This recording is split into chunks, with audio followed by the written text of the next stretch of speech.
প্রশ্ন যখন Copa America Argentina তখন সেরাদের সেরা। 15 বার চ্যাম্পিয়ন হওয়ার পথে আর্জেন্টিনা 9 বারই ব্রাজিলকে ফাইনালে হারিয়েছে। কোপা আমেরিকার ইতিহাসে আর্জেন্টিনা একমাত্র দল যারা টানা 3 বার শিরোপা জিতেছে। সবচেয়ে বেশি ম্যাচ জয়ের রেকর্ড আর্জেন্টিনার দখলে। কোপায় সবচেয়ে বেশি গোল করা দলটার নামও আর্জেন্টিনা। এমন অসংখ্য রেকর্ডের মাধ্যমে আর্জেন্টিনা বসেছে শ্রেষ্ঠত্বের আসনে। 1921 সালে প্রথম কোপা আমেরিকার শিরোপা ঘরে তুলেছিল আর্জেন্টিনা। ঠিক 100 বছর পর মেসি বাহিনীর হাত ধরে এসেছে তাদের সর্বশেষ শিরোপা। মাঝখানের এই সময়টায় আকাশী সাদা সৈনিকেরা উপহার দিয়েছে শত সহস্র স্মরণীয় মুহূর্ত, যেসবের বাঁকে বাঁকে লেগে আছে আভিজাত্যের ছোঁয়া। চলুন জেনে নেই কোপা আমেরিকার ইতিহাসে আর্জেন্টিনা কিভাবে শ্রেষ্ঠত্বের শিকড় গেড়ে বসেছে। কোপা আমেরিকাকে বলা হয় লাতিন আমেরিকার বিশ্বকাপ। এই আসরের যাত্রা শুরু হয় 1916 সালে। আর্জেন্টিনার স্বাধীনতা প্রাপ্তির শতবর্ষ পূর্তি উপলক্ষে লাতিন আমেরিকার প্রতিবেশী দুই দেশ ব্রাজিল ও উরুগুয়েকে নিয়ে শুরু হয় এই আসর। প্রথম আসরে আর্জেন্টিনা রানার্স আপ হয়েছিল, পরে আরও দুইবার ফাইনালে গিয়ে খালি হাতে ফিরতে হয়েছে। 1921 সালে প্রথম শিরোপা জয়ের মাধ্যমে ঘুরে দাঁড়ানো শুরু।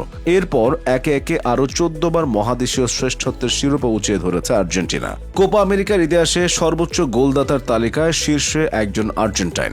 নরবাতো মেন্দেস সর্বোচ্চ 17 গোল করে সর্বোচ্চ গোলদাতার তালিকায় চূড়ান্ত অবস্থান করেছেন। সেরা 10 গোলদাতার তালিকায় রয়েছেন লিওনেল মেসি। বর্তমানে খেলছেন এমন খেলোয়াড়দের মধ্যে মেসি অবস্থান করেছেন সেরা 10-এ। 13 গোল নিয়ে তার অবদান 7 নম্বরে। বর্তমান আসরে মেসি হয়ে যেতে পারেন সর্বোচ্চ গোলদাতা। দক্ষিণ আমেরিকার এই আসরে কোচ হিসেবেও সর্বোচ্চ সাফল্যের শিখরে রয়েছেন আর্জেন্টিনার গিলেরমো স্টেবল। 1941 থেকে 1957 সাল পর্যন্ত আর্জেন্টিনাকে মোট 6টি শিরোপা জিতিয়েছেন গিলেরমো।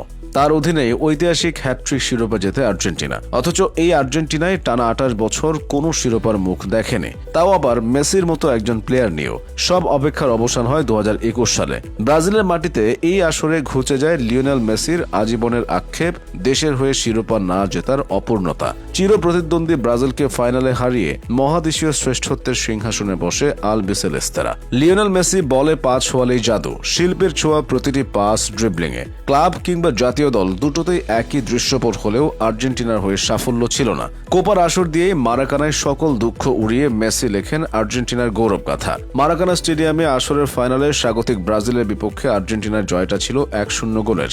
দলের হয়ে 22 মিনিটের মাথায় জয়সূচক গোলটি আসে অ্যাঞ্জেল ডি মারিয়ার পা থেকে। এভাবেই অসাধ্যকে সাধন করে লিওনেল স্কালোনির শিষ্যরা। মহাকাল পেরিয়ে সমকালে লেখা হয়ে যায় মেসির শ্রেষ্ঠত্ব। আর্জেন্টিনা হলো ফুটবলের উর্বর ভূমি। লাতিন আমেরিকার ফুটবল ছন্দের শুরুটা যদি হয় ব্রাজিলে, সুরের তালে সেটা শেষ হয় আর্জেন্টিনায়। যুগ যুগান্তর ধরে কিংবদন্তি সব খেলোয়াড় মাঠ মাতিয়েছেন আকাশী সাদা জার্সিতে। দিয়েগো ম্যারাডোনার মতো মহানায়ক জাদু দেখিয়েছেন আপন মহিমায়। গ্যাব্রিয়েল বাতিস্তা আলো ছড়িয়েছেন স্পুলিংয়ের মতো। সময়ের ক্রমে এসেছেন Lionel Messi, Carlos Tevez, Sergio Aguero, Di মারিয়ার মতো খেলোয়াড়। 20 থেকে ফুটতে শুরু করেছেন জুলিয়ান আলভারেজ, এনজো ফার্নান্দেসরা। অভিজ্ঞতা আর তারুণ্যে আর্জেন্টিনার বর্তমান দলটা তাই দারুণ ভারসাম্যপূর্ণ। মেসি, ডি মারিয়াদের মতো অভিজ্ঞ প্লেয়ারদের সঙ্গে আছেন এক ঝাঁক তরুণ তুর্কে। ক্যারিয়ারের মধ্য গগনে আছেন ডি পল, এমি মার্তিনেজের মতো নিবেদিত প্রাণ খেলোয়াড়। সাইডলাইনে আছেন মাস্টারমাইন্ড কোচ স্কালোনে। বিশ্বকাপ সহ টানা 3টা টুর্নামেন্ট জিতে দলের আত্মবিশ্বাসও তুঙ্গে। প্রতিপক্ষ মানছে আর্জেন্টিনার স্পষ্ট ফেভারিট, তবে মাঠের খেলাতেই ফলাফল নির্ধারণ হবে। একটু পা হরকালেই বেজে যেতে পারে বিদায় ঘণ্টা। আর্জেন্টিনার ভক্ত সমর্থকেরা নিশ্চয়ই সেটি চাইবেন না। আরেকটি কোপার দিকে তাকিয়ে আকাশী সাদার স্বপ্নবাজরা আরেকটি শিরোপা উঁচিয়ে ধরার সুযোগ। অতীতের মহাকাব্যে আরেকটি গৌরবের অধ্যায় লেখার পালা। আরও সহজ করে বললে রাজত্ব দীর্ঘ করার পালা।